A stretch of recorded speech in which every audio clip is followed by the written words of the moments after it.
حاملہ بیوی کے ساتھ ہم بستری کرنے کے بارے میں وضاحت سننے، جس عورت کے پیٹ میں بچہ موجود ہو تو اس حالت میں کیا شوہر اپنی بیوی کے ساتھ ہم بستری کر سکتا ہے یا نہیں کر سکتا؟ اور دوسری چیز ہم نے اس ویڈیو میں سننی ہے ناپاکی کی حالت میں سونے کی تفصیل۔ اور ناپاکی کی حالت میں بعض لوگ جس طرح بولتے ہیں نا، اگر سوئے تو حرام ہے، اس طرح انتقال ہو گیا تو حرام ہے، مر گئے اسی حالت میں تو کیا ہوگا، وغیرہ وغیرہ ڈیٹیل کے ساتھ میں آسان انداز سے بتاؤں گا آپ کو، ساری انشاءاللہ سمجھ آ جائے گی، ساری کنفیوژن دور ہو جائے گی۔ سب سے پہلے ہم یہ سن لیتے ہیں ناپاکی کی حالت میں سونے کے بارے میں، اس کے بعد پھر میں آپ کو آگے چل کے انشاءاللہ بتاتا ہوں ناپاکی کی اس میں پریگننٹ ہونے کی حالت میں حاملہ بیوی کے ساتھ ہم بستری کرنے کا حکم کیا ہے۔ اچھا، ناپاکی کی حالت میں سونا اگر رات کو ہو یا دن کے ٹائم سونا ہو تو اس میں بہت سارے لوگ یہ بولتے ہیں کہ یہ ناجائز ہے، حرام ہے، جائز نہیں ہے، اس طرح ہے، اس طرح ہے، ایک قدم رکھا تو اس طرح ہو جائے گا۔ اس میں آپ دو ٹوک بات یہ سمجھ رہے ہیں، ناپاکی کی حالت میں نیند کرنا یعنی سونا مرد کے لیے بھی عورت کے لیے بھی بالکل جائز ہے،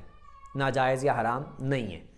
اب مثال کے طور پر آپ اس کی تفصیل سمجھ لیں۔ مثال کے طور پر رات کو مرد پر یا عورت پر غسل فرض ہوا یا دونوں پر غسل فرض ہوا، اب اسی حالت میں اگر وہ سونا چاہتے ہیں تو وہ ایک الگ بات ہے کہ بہتر ہے ان کے لیے کہ اٹھ کے وضو کر لیں، اگر نہیں کرتے وضو بھی تو تب بھی ناجائز یا حرام نہیں ہے، وہ اسی حالت میں اگر سو جاتے ہیں تو سو سکتے ہیں۔ ساری رات اسی طرح انہوں نے ناپاکی کی حالت میں گزار لی،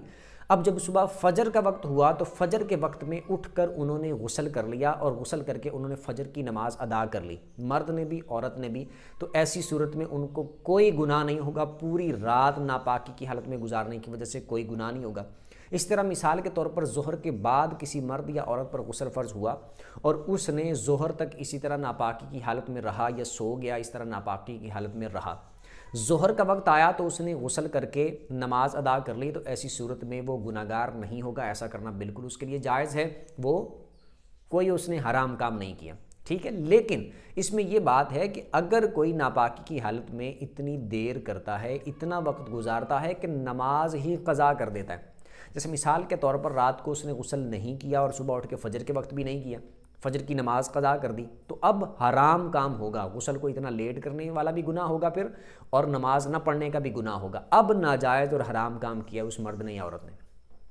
اسی طرح دن کے وقت لے لیں، اگر دن کے وقت ایسا معاملہ ہوا تب بھی ناجائز اور حرام ہوگا، نماز آپ کی کوئی قضا نہیں ہونی چاہیے، نماز اگر آپ کی کوئی قضا نہیں ہوتی، ناپاکی کی حالت میں آپ 1 گھنٹہ 2 گھنٹے 3 گھنٹے 4 گھنٹے 5 گھنٹے یا پوری رات آپ گزار دیتے ہیں تو ایسی صورت میں گناہگار نہیں ہوں گے۔ لیکن وہ بات اپنی جگہ پر بالکل صحیح اور ٹھیک ہے کہ پھر بھی بہتر یہی ہے، بہتر کہیں گے، بہتر یہی ہے جتنی جلدی ہو سکے غسل کر لیا جائے۔ اسی طرح ناپاکی کی حالت میں آپ نے گھر کے کام کرنے ہیں وہ کر سکتے ہیں، کھانا پکانا ہے وہ پکا سکتے ہیں، کیونکہ ہمارے ہاں یہ بڑی غلط فہمیاں پائی جاتی ہیں کہ وہ ساس کہہ رہی ہوتی ہے کہ یہ نہیں کر سکتے، وہ نہیں کر سکتے، کچن میں قدم نہیں رکھ سکتے، جتنے قدم رکھو تو ناجائز یا حرام ہے، فلاں ہے، اس طرح ہے، اس طرح ہے، یا ہمارے بڑے اس طرح کہہ رہے ہوتے ہیں، تو وہ اصل میں کسی قرآن کی آیت یا حدیث سے ثابت نہیں ہے ایسا کچھ، ٹھیک ہے۔ وہ انہوں نے اپنے بڑوں سے سنا ہوگا، انہوں نے اس سے سنا ہوگا، تو پتہ نہیں کہاں سے یہ سلسلہ چلا، اسی طرح سنتے آ رہے ہیں، ٹھیک ہے۔ بہتر میں نے بتا دیا وہی ہے کہ جتنی جلدی ہو سکے غسل کر لیا جائے، لیکن اگر غسل فرض ہے، اسی حالت میں کھانا پکانا پڑ جاتا ہے تو پکا سکتے ہیں، کھانا کھانا پڑتا ہے تو کھانا کھا سکتے ہیں، گھر کے کام کرنے ہیں تو کر سکتے ہیں، بچے کو دودھ پلانا ہے تو آپ پلا سکتے ہیں، ٹھیک ہے۔ اس میں کون سے کام نہیں کر سکتے؟ آپ یہ کام نہیں کر سکتے کہ آپ ناپاکی کی حالت میں قرآن پاک کی تلاوت نہیں کر سکتے، زبانی بھی نہیں کر سکتے، دیکھ کے بھی نہیں کر سکتے، قرآن کو ہاتھ بھی نہیں لگا سکتے، نماز ادا نہیں کر سکتے، اس حالت میں آپ مسجد میں جانا ہے تو مسجد میں قدم نہیں رکھ سکتے، ٹھیک ہے۔ تو یہ کام آپ ناپاکی کی حالت میں نہیں کر سکتے، لیکن اس کے علاوہ دیگر جو گھریلو کام ہے یا باقیہ کام ہے وہ آپ کر سکتے ہیں، ایک بات۔ اب دوسری بات یہ ہے کہ حاملہ عورت کے ساتھ، بیوی کے ساتھ ہم بستری کرنے کا حکم کیا ہے۔ اس کو آپ 2 قسموں پہ لے لیں، ایک ہے شرعی حکم کہ اسلام اس کے بارے میں کیا کہتا ہے، دوسرا یہ ہے کہ طبی اعتبار سے، صحت کے اعتبار سے اس کا کیا حکم ہوگا۔ تو اسلامی اعتبار سے تو اس کا 2 ٹوک جواب ہے کہ شریعت میں حاملہ بیوی کے ساتھ ہم بستری کرنا بالکل جائز ہے، اس میں کوئی حرج والی بات نہیں ہے، شریعت نے کہیں پر بھی کسی جگہ پر بھی منع نہیں کیا کہ دوسرا مہینہ ہو، تیسرا ہو، چوتھا ہو، 5واں ہو، 6واں 7واں 8واں 9واں مہینہ ہو تو ناجائز ہے، کسی مہینے میں بھی کسی بھی وقت حاملہ عورت کے ساتھ ہم بستری کو شریعت نے حرام قرار نہیں دیا،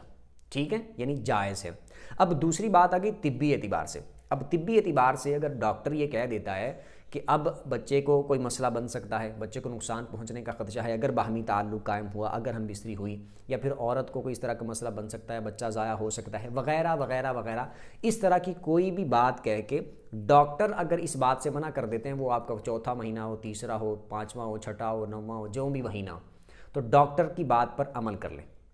ٹھیک ہے؟ بلکہ آپ کو عمل کرنا چاہیے، اور اگر اس کو بھی شریعت کے دائرے میں لے جائیں کہ اس میں یہ کام اگرچہ جائز ہے لیکن کرنے کی وجہ سے عورت کو کوئی نقصان ہو سکتا ہے یا بچے کو کوئی نقصان ہو سکتا ہے، تو شریعت بھی آپ پر واجب کا حکم لگائے گی کہ آپ پر اس بات پر عمل کرنا واجب ہے،